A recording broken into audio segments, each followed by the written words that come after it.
നമസ്കാരം, മലയാളി വാർത്തയിലേക്ക് സ്വാഗതം. അങ്ങനെ അടുത്ത ബജറ്റ് അല്ലെങ്കിൽ രണ്ടാം പിണറായി സർക്കാരിന്റെ അവസാനത്തെ ബജറ്റ് ആകെയുള്ള പിടിവള്ളിയാണ്. ജനങ്ങളുടെ കണ്ണിൽ പൊടിയിടാനുള്ള ഒരു അവസരമാണ്. അത് ആവശ്യത്തിൽ കൂടുതൽ പ്രയോഗിച്ചുകൊണ്ടിരിക്കുകയാണ് പിണറായി സർക്കാർ. ഖജനാവ് കാലിയാണ് എങ്കിലും ജനങ്ങളെ കയ്യിലെടുക്കണമെങ്കിൽ ഈ ബജറ്റ് ഒരു വലിയ മാർഗമായി മാറുമെന്ന് മനസ്സിലാക്കിയതോടെ വമ്പൻ പ്രഖ്യാപനങ്ങളുമായിട്ടാണ് ഇത്തവണ ധനകാര്യമന്ത്രി KN ബാലഗോപാൽ രംഗത്തെത്തിയിരിക്കുന്നത്. വലിയ രീതിയിലുള്ള പ്രഖ്യാപനങ്ങൾ വരുമ്പോൾ അതിലേറ്റവും വലിയ പ്രതീക്ഷ നൽകുന്നത് സ്ത്രീകൾക്ക് തന്നെയാണ്, അല്ലെങ്കിൽ തൊഴിലുറപ്പ് തൊഴിലാളികൾക്ക് തന്നെയാണ്. തൊഴിലുറപ്പ് പദ്ധതിയുമായി ബന്ധപ്പെട്ട് നിർണായകമായിട്ടുള്ള കേന്ദ്രത്തിന്റെ ഇടപെടൽ ഇത്തരത്തിൽ വലിയ ആശങ്കകൾ നിൽക്കുന്ന സാഹചര്യത്തിൽ ഇന്ന് വലിയ രീതിയിൽ ബജറ്റ് പ്രഖ്യാപനത്തിൽ തൊഴിലുറപ്പ് പദ്ധതിയുമായി ബന്ധപ്പെട്ട് വലിയ പ്രഖ്യാപനങ്ങൾ നടത്തുന്നു പിണറായി സർക്കാർ. തൊഴിലുറപ്പ് പദ്ധതിക്കായിട്ട് 1000 കോടിയിലധികം രൂപ വകയിരുത്തിയെന്നാണ് ഇന്ന് ധനകാര്യമന്ത്രി KN ബാലഗോപാൽ പ്രഖ്യാപിച്ചിരിക്കുന്നത്. കേന്ദ്ര നയം തിരിച്ചടിയായിട്ടുണ്ട് എങ്കിൽ പോലും തൊഴിലുറപ്പ് പദ്ധതി കുറ്റമറ്റ നിലയിൽ കേരളം നടപ്പാക്കുമെന്നുള്ള വാഗ്ദാനമാണ് KN ബാലഗോപാൽ നൽകുന്നത്. ഇതിന്റെ ഭാഗമായിട്ട് സംസ്ഥാനം അധിക തുക വകയിരുത്തുന്നു എന്ന് KN ബാലഗോപാൽ വ്യക്തമാക്കുന്നു. തൊഴിലുറപ്പ് പദ്ധതി ഏറ്റവും മികച്ച രീതിയിൽ നടപ്പിലാക്കുന്ന സംസ്ഥാനം കേരളമാണ് എന്നും കേന്ദ്രം നടത്തിയ പുതിയ ഇടപെടലുകൾക്കിടയിലും പദ്ധതി കാര്യക്ഷമമായി നടപ്പാക്കാൻ അധിക തുക ആവശ്യമായി വരുമെന്നും ധനവകുപ്പ് മന്ത്രി വ്യക്തമാക്കി. ഏകദേശം 1000 കോടി രൂപ ഇതിനായിട്ട് നീക്കിവെച്ചിട്ടുണ്ട് എന്നാണ് KN ബാലഗോപാൽ ചൂണ്ടിക്കാണിക്കുന്നത്. സാധാരണക്കാരായ തൊഴിലാളികൾക്ക് വേതനവും തൊഴിൽ ദിനവും ഉറപ്പാക്കുന്നതിന് കേരളം രാജ്യത്തിന് മാതൃകയായി മാറുന്നു എന്നും ഇതേ സന്ദർഭത്തിൽ KN ബാലഗോപാൽ പറയുന്നു. കേന്ദ്രത്തിന്റെ പുതിയ തൊഴിലുറപ്പ് നിയമത്തിനെതിരെ സർക്കാർ തുടക്കത്തിൽ തന്നെ പ്രതിഷേധം അറിയിച്ചതാണെന്നും തൊഴിലുറപ്പ് ഭേദഗതിയിൽ ആശങ്കയറിയിച്ച് പ്രധാനമന്ത്രി നരേന്ദ്രമോദിക്ക് മുഖ്യമന്ത്രി പിണറായി വിജയൻ കത്തയച്ചിരുന്നു എന്നും അദ്ദേഹം ചൂണ്ടിക്കാട്ടി. സംസ്ഥാനങ്ങളുടെ സാമ്പത്തിക സാഹചര്യങ്ങളെ ദോഷകരമായി ബാധിക്കും എന്നും ഭേദഗതി മൂലം കേരളത്തിന് പ്രതിവർഷം ഏകദേശം 3500 കോടിയുടെ സാമ്പത്തിക നഷ്ടമാണ് ഉണ്ടാകുക എന്നും അദ്ദേഹം പറയുന്നു. ബിൽ നടപ്പാക്കുന്നതിൽ നിന്ന് പിന്മാറാൻ കേന്ദ്രത്തിനോട് കത്തിലൂടെ മുഖ്യമന്ത്രി പിണറായി വിജയൻ ആവശ്യപ്പെട്ടിട്ടുണ്ട് എന്നുമാണ് KN ബാലഗോപാൽ ഇന്ന് നിയമസഭയിൽ ബജറ്റിലൂടെ അവതരിപ്പിച്ചത്.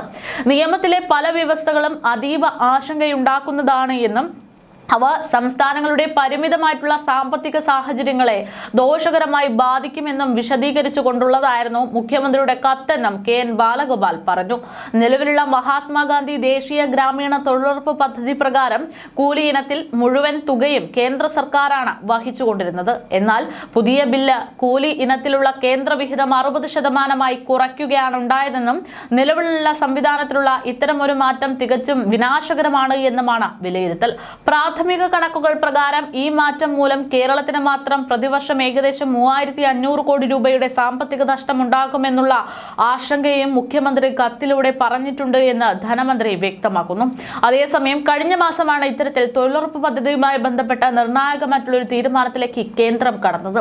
മഹാത്മാഗാന്ധി ഗ്രാമീണ തൊഴിലുറപ്പ് പദ്ധതി പ്രകാരം കൊണ്ടുവന്ന VBG-RAM-G അതായത് Viksit Bharat Guarantee for Rozgar and Ajeevika Mission Gramin പദ്ധതിയുടെ ബില്ല് രാഷ്ട്രപതി ദ്രൗപദി മുർമു ഒപ്പുവയ്ക്കുകയായിരുന്നു. കനത്ത പ്രതിഷേധങ്ങൾക്കിടെയാണ് VBG-RAM ബിൽ ലോക്സഭയും രാജ്യസഭയും പാസാക്കുന്നത്. ഇതിന് പിന്നാലെ ബില്ല് രാഷ്ട്രപതി അംഗീകരിക്കുകയായിരുന്നു. ഇതോടെ ബില്ല് നിയമമായി മാറുകയും ചെയ്തു.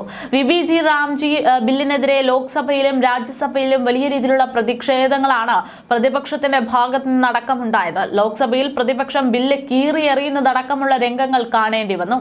VBG-RAM ബില്ല് പാർലമെന്റിലെ സ്റ്റാൻഡിംഗ് കമ്മിറ്റിക്കോ അതുപോലെ തന്നെ സംയുക്ത പാർലമെന്ററി സമിതിക്കോ വിടണമെന്നതായിരുന്നു കോൺഗ്രസ് ഈ വിഷയവുമായി മുന്നോട്ട് വെച്ചിട്ടുള്ള പ്രധാനപ്പെട്ട ആവശ്യം. എന്നാൽ ഇത് തള്ളി ബില്ല് ലോക്സഭയിൽ പാസ്സാക്കുകയായിരുന്നു. ബില്ല് സെലക്ട് കമ്മിറ്റിക്ക് വിടണമെന്ന് പ്രതിപക്ഷം ആവശ്യപ്പെട്ടെങ്കിലും ഇത് തള്ളി ശബ്ദ വോട്ടായതോടെ ബില്ല് രാജ്യസഭയിലും പാസ്സാക്കപ്പെട്ടു. പിന്നാലെ പ്രതിപക്ഷം സഭയിൽ നിന്ന് ഇറങ്ങിപ്പോകുന്നതടക്കമുള്ള കാര്യങ്ങളുണ്ടായി.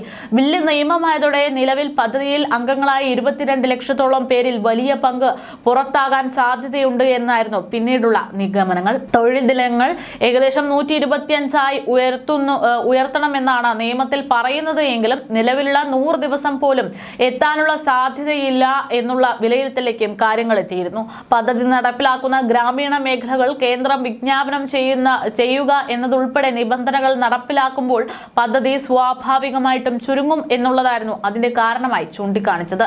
ഇപ്പോൾ പദ്ധതിയിൽ ഉൾപ്പെട്ടവരിൽ വലിയൊരു വിഭാഗത്തിന് തൊഴിൽ നഷ്ടമാക്കുമെന്നും തൊഴിൽ ദിനങ്ങളും കുറയുമെന്നും പിന്നീട് വിലയിരുത്തലുകൾ ചൂണ്ടിക്കാണിക്കുന്നു. കാർഷിക സീസണിൽ 60 ദിവസം വരെ തൊഴിലുറപ്പ് പാടില്ല എന്ന നിബന്ധനയും തൊഴിൽ ദിനത്തിൽ ഗണ്യമായി കുറയാനുള്ള സാഹചര്യം ഒരുക്കുമെന്നായിരുന്നു വിലയിരുത്തൽ. ഫലത്തിൽ പദ്ധതി ഗുണഭോക്താക്കളായ ലക്ഷക്കണക്കിന് പേരുടെ വരുമാന മാർഗത്തിന്റെ കടയ്ക്ക് കത്തിവെക്കുന്ന രീതിയാണ് എന്നും പിന്നീട് വിലയിരുത്തലുകൾ വന്നു. നിലവിൽ 4000 കോടിയോളം രൂപയുടെ തൊഴിലുറപ്പ് പദ്ധതിയുടെ വാർഷിക വിഹിതമായി കേരളത്തിന് ലഭിച്ചുകൊണ്ടിരിക്കുന്ന സാഹചര്യത്തിലാണ് ഇത്തരമൊരു നിർണായകമായ തീരുമാനം കേന്ദ്രം എടുക്കുന്നത്. പദ്ധതി ചെലവിൽ 40% സംസ്ഥാനം വഹിക്കണമെന്ന പുതിയ നിബന്ധന കടുത്ത സാമ്പത്തിക പ്രതിസന്ധിയിലുള്ള കേരളത്തിന് വെല്ലുവിളിയായി മാറുമെന്ന് പിന്നീട് ചൂണ്ടിക്കാട്ടുകയായിരുന്നു. ഇതനുസരിച്ച് 1600 കോടി ഇനി കേരളം മുടക്കേണ്ടി വരുമെന്നുള്ള കണക്കുകളും പുറത്തുവന്നു. മാത്രമല്ല കേന്ദ്രം ഉപാധികളോടെയാകും ഇനി ഫണ്ട് അനുവദിക്കുക എന്നുള്ളതും കേരളത്തിന് മുന്നിൽ വലിയ പ്രതിസന്ധിയാണ് സൃഷ്ടിച്ചത്. അതിലേറെ ചെലവായാൽ അത് പൂർണ്ണമായും സംസ്ഥാനം വഹിക്കേണ്ടി വരുമെന്നുള്ള സാഹചര്യം. വേതനം വൈകിയാൽ നഷ്ടപരിഹാരവും തൊഴിലില്ല എങ്കിൽ അലവൻസും പൂർണ്ണമായി വഹിക്കേണ്ടുന്നതും സംസ്ഥാനം തന്നെ എന്നതും വലിയ രീതിയിൽ പ്രതിസന്ധി സൃഷ്ടിച്ചു. PM ശ്രീ പദ്ധതിയിൽ ഒപ്പിടാത്തതിന്റെ പേരിൽ മറ്റു കേന്ദ്രാവിഷ്കൃത വിദ്യാഭ്യാസ പദ്ധതികൾക്കുള്ള കേന്ദ്ര വിഹിതം തടഞ്ഞ പശ്ചാത്തലമാണ് ഉള്ളത് എന്നും സമാനമായിട്ടുള്ള മാതൃക തൊഴിലുറപ്പ് പദ്ധതിയിലേക്കും വരുന്നു എന്നുമായിരുന്നു പിന്നീട് പ്രതിഷേധക്കാരുടെ പ്രധാനപ്പെട്ട വിഷയം. മറ്റു പല പദ്ധതികളിലും എന്നതുപോലെ തന്നെ കേന്ദ്ര സംസ്ഥാന വിഹിതം കുടിശ്ശികയായാൽ തൊഴിലുറപ്പും കടുത്ത പ്രതിസന്ധിയിലേക്ക് പോകുമെന്നുള്ള ആശങ്ക നിലനിൽക്കുന്ന സാഹചര്യവും പിന്നീട് ഉടലെടുത്തു. എന്തായാലും ഇത്തരം വിലയിരുത്തലുകൾ വരുന്ന സാഹചര്യത്തിലാണ് തൊഴിലുറപ്പ് പദ്ധതിക്ക് വേണ്ടി വലിയൊരു തുക തന്നെ കേരളം മാറ്റിവെച്ചിട്ടുണ്ട് എന്നുള്ള ഒരു പ്രഖ്യാപനം ഇന്നിപ്പോൾ കേരള സർക്കാർ അല്ലെങ്കിൽ കേരള ധനകാര്യ വകുപ്പ് KN ബാലഗോപാൽ ബജറ്റിലൂടെ പ്രഖ്യാപിക്കുന്നത്. എന്തായാലും അത്തരത്തിൽ തൊഴിലുറപ്പ് തൊഴിലാളികളെ കയ്യിലെടുക്കാനുള്ള ശ്രമങ്ങൾ ഒരു വശത്ത് നിന്ന് നടക്കുമ്പോൾ മറ്റു ചില പ്രഖ്യാപനങ്ങളും ചില പദ്ധതികളും പിണറായി സർക്കാരിന്റെ അവസാനഘട്ട ബജറ്റിൽ ഉണ്ടായിട്ടുണ്ട് എന്നുള്ളതാണ് ഇന്ന് ഏറെ ശ്രദ്ധേയമായിട്ടുള്ള കാര്യം. കേന്ദ്രത്തിന്റെ കടുത്ത സാമ്പത്തിക നിയന്ത്രണങ്ങൾക്കിടയിലും തനത് വരുമാനം വർദ്ധിപ്പിച്ച് പിടിച്ചു നിൽക്കുക എന്നുള്ള ആത്മവിശ്വാസം ധനവകുപ്പിന് ഉണ്ട് എന്നുള്ളത് ഈ സഭയിലെ ഓരോ പ്രഖ്യാപനത്തിലൂടെയും വ്യക്തമായിക്കൊണ്ടിരിക്കുകയാണ്. കേരളം ന്യൂ നോർമൽ സൃഷ്ടിക്കുന്നു എന്നാണ് ഇന്ന് ധനകാര്യ വകുപ്പ് മന്ത്രി KN ബാലഗോപാൽ ബജറ്റ് അവതരണം തുടങ്ങുന്നതിന് മുമ്പ് തന്നെ പറയുന്നത്. പറഞ്ഞ കാര്യങ്ങൾ നടപ്പാക്കി എന്ന ചാരുതാർത്ഥ്യം അത് ഈ പിണറായി സർക്കാരിനുള്ളതാണ് എന്ന് KN ബാലഗോപാൽ അവകാശപ്പെടുന്നു. ധനനിലയിൽ വലിയ പുരോഗതി കേരളത്തിന് സംഭവിച്ചു എന്നും ബജറ്റ് അവതരണത്തിന് KN ബാലഗോപാൽ ചൂണ്ടിക്കാണിച്ചു. കൂടുതൽ നല്ല കേരളം കെട്ടിപ്പടുക്കുകയാണ് ലക്ഷ്യമെന്നും ധനമന്ത്രി KN ബാലഗോപാൽ ഇന്ന് രാവിലെ തന്നെ പറഞ്ഞിട്ടുണ്ട്. വികസനത്തിനും ക്ഷേമത്തിനും പ്രാധാന്യം നൽകുന്ന ബജറ്റാണ് ഇത്തവണയുള്ളത് എന്നും വലിയ പ്രതീക്ഷകളുണ്ട് എന്നും പറഞ്ഞുകൊണ്ടായിരുന്നു അദ്ദേഹത്തിന്റെ ബജറ്റ് അവതരണം. രണ്ടാം പിണറായി സർക്കാരിന്റെ അവസാനത്തെ ബജറ്റിന്റെ പ്രഖ്യാപനങ്ങൾ അത് വലിയ പ്രതീക്ഷയോടെയാണ് കേരളം നോക്കിക്കാണുന്നത് എന്നതിൽ യാതൊരു സംശയവുമില്ല. അംഗനവാടി വർക്കർമാരുടെ പ്രതിമാസ വേതനത്തിൽ 1000 രൂപയാണ് നിലവിൽ വർദ്ധിപ്പിക്കുന്നത്.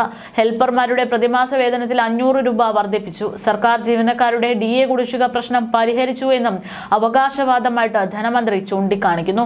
നികുതിദായകർക്ക് പുരസ്കാരത്തിനായി 5 കോടി രൂപ മാറ്റിവെച്ചിട്ടുണ്ട്. സാക്ഷരതാ പ്രേരക്മാർക്ക് പ്രതിമാസം 1000 രൂപയുടെ വർധനവുണ്ടായിട്ടുണ്ട്. ആശമാർക്ക് 1000 രൂപ കൂട്ടിയിട്ടുണ്ട്. സ്ത്രീ സുരക്ഷാ പെൻഷന് വേണ്ടി 3820 രൂപയും 20 കോടി നീക്കിവെച്ചിട്ടുണ്ട് എന്ന് മന്ത്രി അറിയിക്കുന്നു. ക്ഷേമ പെൻഷൻ 14,500 കോടിയും കണക്ട് സ്കോളർഷിപ്പിന് 400 കോടിയും നീക്കിവെച്ചതായിട്ടും ധനവകുപ്പ് അറിയിച്ചു. ആശാ വർക്കർമാരുടെ ഓണറേറിയം 1000 രൂപയായി കൂട്ടിയിട്ടുണ്ട് എന്നും മന്ത്രി പറയുന്നു. രണ്ടാം പിണറായി സർക്കാരിന്റെ അവസാന ബജറ്റ് എല്ലാവർക്കും ഇഷ്ടപ്പെടുന്ന ബജറ്റായിരിക്കുമെന്നുമാണ് ധനമന്ത്രിയുടെ അവകാശവാദം. സ്വപ്ന ബജറ്റ് അല്ല, പ്രായോഗികമായിട്ടുള്ള ബജറ്റാണ് ഇത്തവണ എന്നുള്ള പ്രഖ്യാപനത്തോടെയാണ് ധനകാര്യ വകുപ്പ് മന്ത്രി രംഗത്തേക്ക് എത്തിയത്. ഇടതുപക്ഷ സർക്കാർ ചെയ്യാൻ കഴിയുന്ന കാര്യങ്ങൾ മാത്രമേ പറയൂ എന്ന് പറഞ്ഞുകൊണ്ട് ഇപ്പോൾ തൊഴിലുറപ്പ് തൊഴിലാളികൾക്കടക്കം വലിയ പ്രതീക്ഷ നൽകിക്കൊണ്ടുള്ള പ്രഖ്യാപനങ്ങൾ നടത്തിക്കഴിഞ്ഞു. ഇനി എത്രമാത്രം ഇതെല്ലാം പ്രായോഗികമാകും എന്നുള്ളതാണ് കണ്ടറിയേണ്ടുന്നത്.